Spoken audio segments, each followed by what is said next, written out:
Hello, I'm Geeta Gurumurthy. This is the Iran War Today, our daily briefing, which will bring you up to date with all you need to know on day 83 of the US-Israel war with Iran.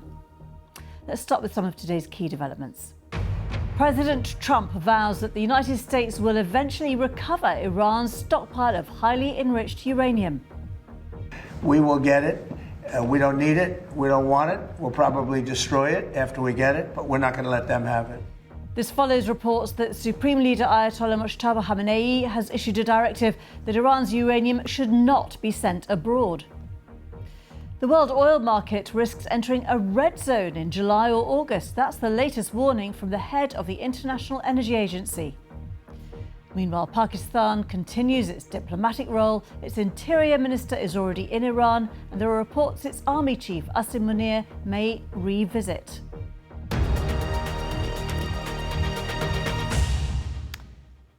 President Trump has vowed that the United States will eventually recover Iran's stockpile of highly enriched uranium, despite comments from Iran that it will not hand over the material. President Trump told reporters at the White House that the US will probably destroy it after we get it, but we're not going to let them have it. Earlier, the Reuters news agency had reported that Iran appears to have hardened its stance over the nuclear issue. According to Reuters, the Supreme Leader, Ayatollah Mojtaba Khamenei, has issued a directive that Iran's near-weapons-grade uranium should not be sent abroad. Well, in a moment, we're going to hear our assessment from correspondent here in London and elsewhere. But let's first listen to what Trump said on that key issue of uranium.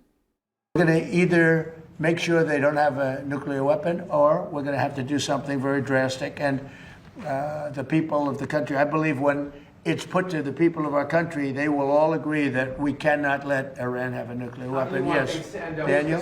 Let me just one follow-up on that. How do you want things to end up with the Strait of Hormuz, though? Would you like them to have... Well, we want it open. We want it free. We don't want tolls. It's international. It's an international waterway. They're not charging tolls. Right now, they are losing $500 million a day is what it's projected. I don't know, it sounds like a lot of money, but whether it's 500 or 200 or 300, they're losing a lot of money. There hasn't been a ship that's been able to get through without our approval. And the Navy has done an amazing job. And no ship is going to Iran, as you know. No ship is going to, or out of Iran without our approval. Can they keep their highly enriched uranium? No, we get the highly enriched. We will get it. We don't need it. We don't want it. We'll probably destroy it after we get it, but we're not going to let them have it. Well, more on that shortly. But first, the Pakistanis have also been stepping up their diplomatic efforts between Iran and the US, as our correspondent Carrie Davis, who's in Islamabad, explains. Pakistan is still acting as an intermediary between the US and Iran. Now, we know that the Minister of the Interior for Pakistan has visited Tehran twice just in the course of this week. And now there is speculation coming from Iranian media that Pakistan's head of the army, Field Marshal Asim Munir, who's played a key role in a lot of these talks, that he might be about to visit Tehran. There has been no official confirmation from Pakistan about that. Now, what are the key sticking points in these talks? With the big caveat that it's difficult to know what exactly is political posturing and what is genuinely causing a blockage behind the scenes, here are some of those issues. Nuclear. President Trump has repeatedly said that Iran cannot have a nuclear weapon. Iran has always historically said it is not building a nuclear weapon, but it wants to retain the right to enriching uranium. Another big question, what happens with the Strait of Hormuz? According to Iranian media, Iran wants its sovereignty over the strait to be recognised. Now, if that happened, where would that leave many Gulf countries as well who rely on the strait? There are other issues too. Iran has also said, according to the media, that it wants to have many of its assets that are currently frozen unfrozen, that it wants to have war reparations paid to it by the US. One of the big overarching issues really here is that both sides need to be able to walk away with what appears to their domestic audiences to be a victory. So, as Carrie Davis explained there, the nuclear issue is central to the war and to any peace talks. Here's our security correspondent Frank Gardner with more on why uranium is so important.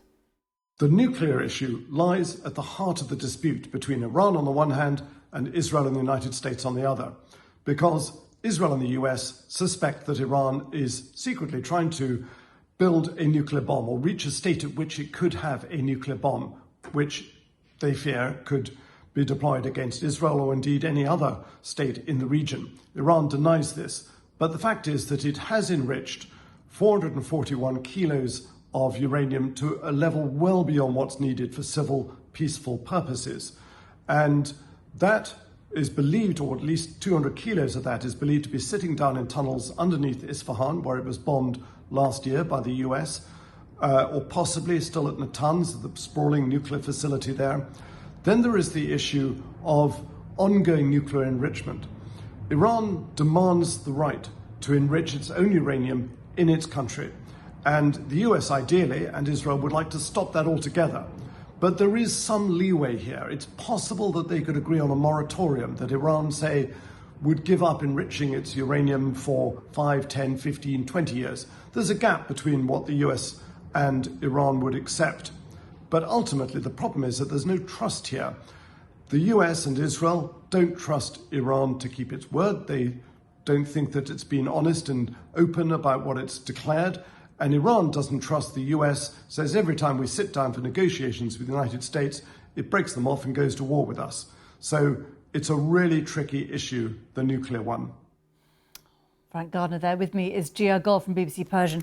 How sure, Gia, are we that the Supreme Leader has actually issued any directive at all? We have not heard from him or seen him at all. Short answer, we really don't know what's happening inside Iran. We know from the moment the resident of Iran, former Supreme Leader, his father, Ali Khamenei, was attacked, he has not been seen, he has not been heard. That's why rumor is circulating that he may be severely injured or even dead. And many have been posing this question.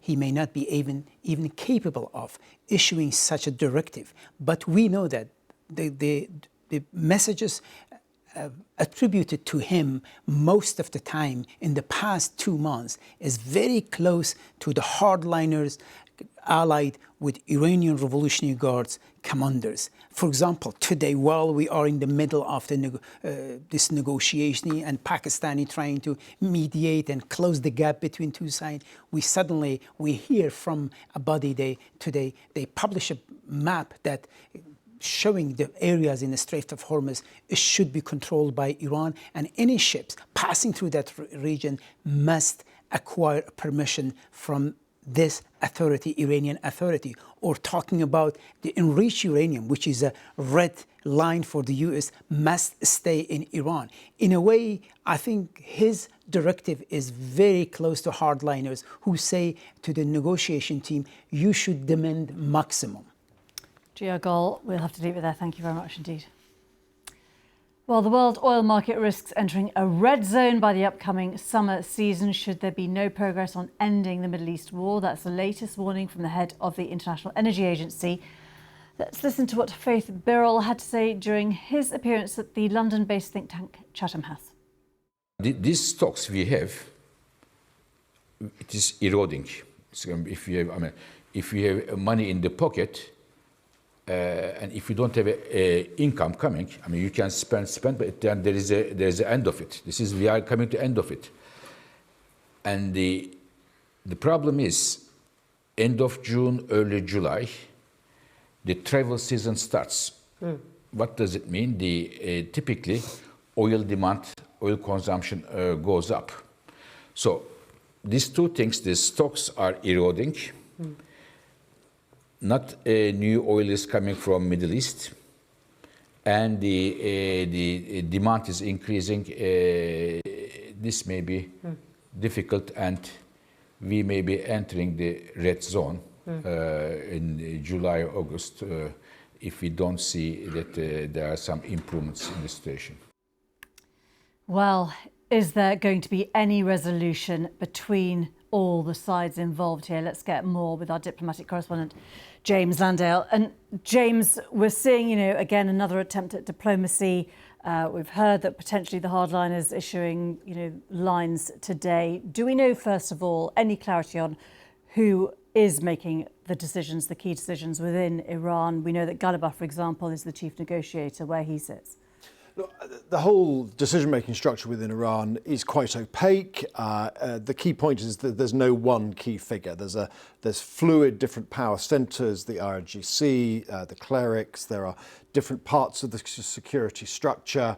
And what we've seen as a result of this conflict is the whole swathe at the top has been taken out initially by the Israeli attack, supported by the Americans. But it has regenerated, and that has created quite a debate amongst all the Iran watchers over precisely who's up and who's down. But by and large, the consensus is that a core part of the next generation of Guards leaders have come to the fore, and they are harder line than some of their predecessors. And we heard just these fresh lines from President Trump saying, you know, they will get the enriched uranium, they are going to destroy it, you know, sticking to that very tough message on the nuclear issue. Is it possible that there can be a resolution even as the economic stress globally on fuel supplies ratchets up? Look, I mean, both sides clearly want a deal. The Americans are under political pressure at the moment. It's not a popular war in the United States, and the Iranians are under economic pressure. The blockade is beginning to tell. The problem is that neither side wants to jump first, and neither side at the moment seems ready yet to make the compromises that would be necessary to reach some kind of diplomatic deal. Because there are, as we've heard, there are gaps over the substance, over the Iranian issue and the nuclear issue, what happens in the Strait, Iran's the proxies and ballistic missiles, all of that. But there's also gaps between both sides over the timing, the sequencing, what gets agreed at what stage. So all they're talking at the moment about, all these talks happening, maybe they're not happening, what the Pakistanis are doing, it's all just about a framework text of a possible memorandum of understanding that might agree a few principles and park a lot of the difficult ones. So we're talking very minimal stuff at the moment. And the problem is that if the Americans reach the conclusion that they're at an impasse and they want to try and shake things up and change the calculus in Tehran, they might say, now's the time for more military action. That's certainly what the Israelis are pushing for. And the consequences for that, the Gulf is petrified because of what it might mean for energy in the region, desalination plants for them, and the consequences for the global economy. So that's what's at risk here in terms of there's a huge amount of capacity for escalation in this conflict. OK, that is not a reassuring message, James, but thank you very much indeed for that analysis. This, of course, is a very volatile and still moving picture. Whether you are joining us on YouTube, TikTok, Sounds, radio or television, thanks for your time. We will be back at the same time tomorrow with the Iran War Today.